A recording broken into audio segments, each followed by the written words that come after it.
Ibu bapak, saudara-saudari, teman-teman muda, serta anak-anak yang terkasih, kalau pernah mendengar satu ungkapan peribahasa, sudah jatuh ketimpa tangga.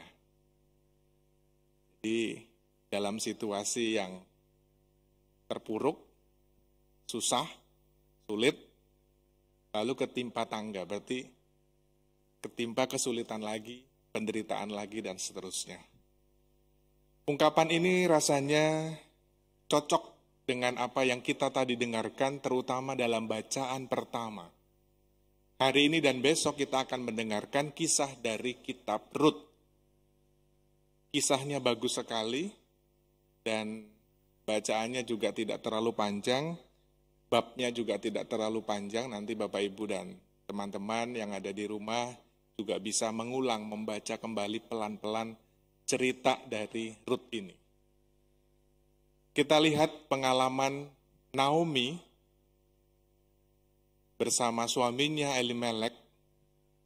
Di awal dikatakan bahwa pada zaman Hakim pernah terjadi kelaparan.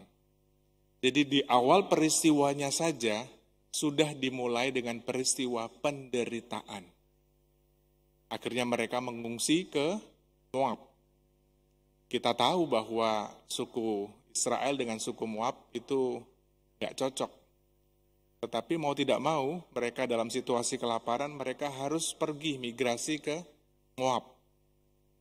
Padahal kalau dari Bethlehem, itu asal katanya kan artinya rumah roti. Mestinya mereka berkecukupan, berlimpah berkat, tetapi pada zaman itu mereka mengalami yang namanya kelaparan. Lihat pertama ya, jadi Naomi bersama keluarganya sudah mengalami yang namanya penderitaan.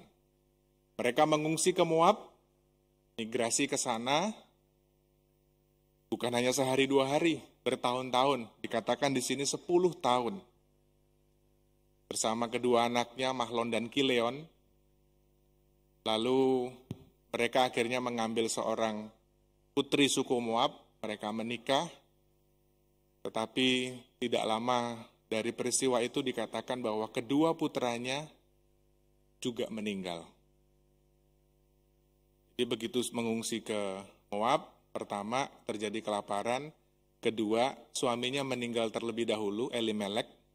Tidak lama dari situ, setelah kedua putranya Mahlon dan Kileon mengambil putri suku Moab, yang pertama itu dengan Orpa, yang kedua dengan Rut. Tidak lama dari situ, kedua putranya Mahlon dan Kileon juga meninggal. Kalau penderitaannya mungkin cuma sekali sih masih bisa bertahan ya. Tapi kalau penderitaannya bertubi-tubi datang, siapa yang dapat tahan? Coba kita bayangkan posisi kita di posisi Naomi. Sebagai seorang istri, kehilangan suami. Pertama mereka harus mengungsi karena kelaparan, pergi ke suku Moab, kehilangan suaminya, tidak lama kehilangan kedua putranya. Maka Naomi jelas di bagian terakhir mengatakan, jangan menyebut aku Naomi, tapi sebutlah aku Mara. Naomi artinya itu adalah yang menyenangkan. Yang menyenangkan bagaimana? Dari awal saja sudah mengalami yang namanya penderitaan. Maka dia minta disebut nama dirinya adalah Mara, artinya pahit. Segala macam kepahitan hidup sudah dialaminya sejak awal. Maka tadi saya mengatakan, kalau penderitaannya mungkin cuma sekali sih masih oke ya. 2 kali masih oke. 3 kali, 4 kali, dan seterusnya. Siapa yang dapat tahan? Bapak, Ibu, dan saudara-saudari yang terkasih, mungkin kita pun pernah mengalami situasi yang gak mudah semacam ini. Tetapi mari kita mau belajar dari Naomi dan juga nanti Rut, 2 wanita hebat. Minta maaf kepada para laki-laki. Tidak disebutkan di dalam bacaan kita pada pagi hari ini. Tapi kita mau belajar dari 2 wanita hebat, Naomi dan Rut.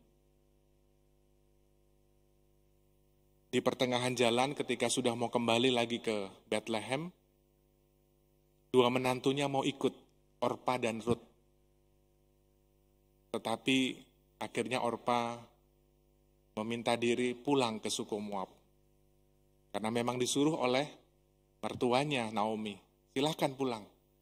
Lalu Rut pun juga disuruh. Tetapi apa yang dikatakan oleh Rut menarik buat saya. Janganlah mendesak aku meninggalkan dikau dan tidak mengikuti engkau. Sebab kemanapun engkau pergi, ke situ pula aku pergi. Dimanapun engkau bermalam, di situ pula aku bermalam. Bangsamulah bangsaku, Allahmulah Allahku.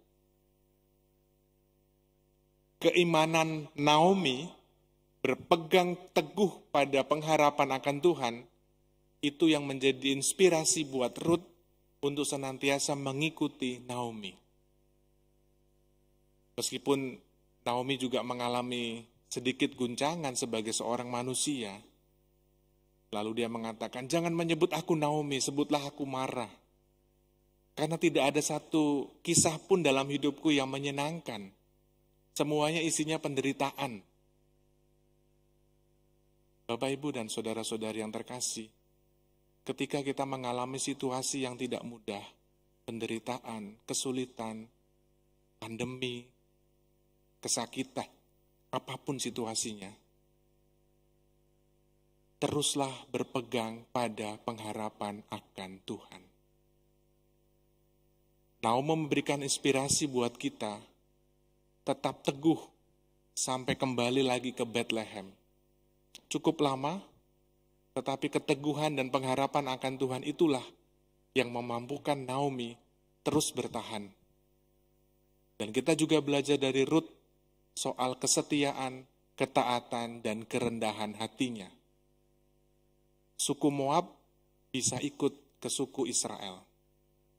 Dengan segala situasinya, seperti yang kita tahu bagaimana suku Moab dikutuk oleh Tuhan, karena Lot itu menikah dengan putrinya sendiri, yang satu melahirkan suku Moab, yang satu melahirkan suku Amon. Tetapi meskipun begitu situasinya, Rut dengan segala kesetiaan, ketaatan, dan kerendahan hatinya, mau juga ikut berpegang pada kesetiaan akan Tuhan. Kesetiaan akan Tuhan ini diwujudkan di dalam bacaan Injil. Tuhan sudah mengatakan, hukumnya jelas. Kasihilah Tuhan Allahmu dengan segenap hatimu, dengan segenap jiwamu dan segenap akal budimu. Dan hukum yang kedua, kasihilah sesamamu seperti dirimu sendiri. Ketika kita mau mengasihi orang lain, mengasihi Allah, itu tidak setengah-setengah.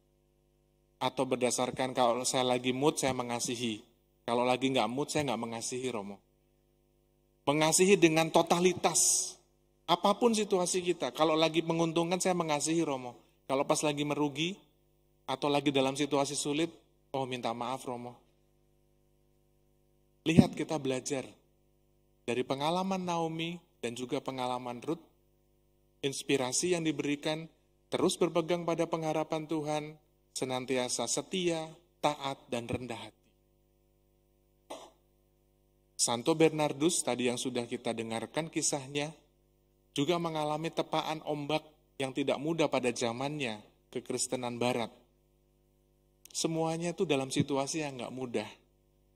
Jadi kalau kita merasa bahwa hidup kita itu tidak mudah saat ini, janganlah pernah menjadi orang yang merasa bahwa hidupnya paling menderita.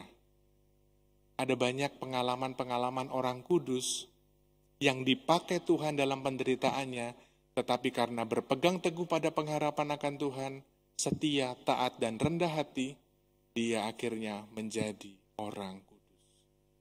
Mari, saudara-saudari yang terkasih, kita mohon dalam perayaan Ekaristi pagi ini, sungguh-sungguh memohon rahmat Tuhan, agar kita pun dimampukan untuk senantiasa berpengharapan.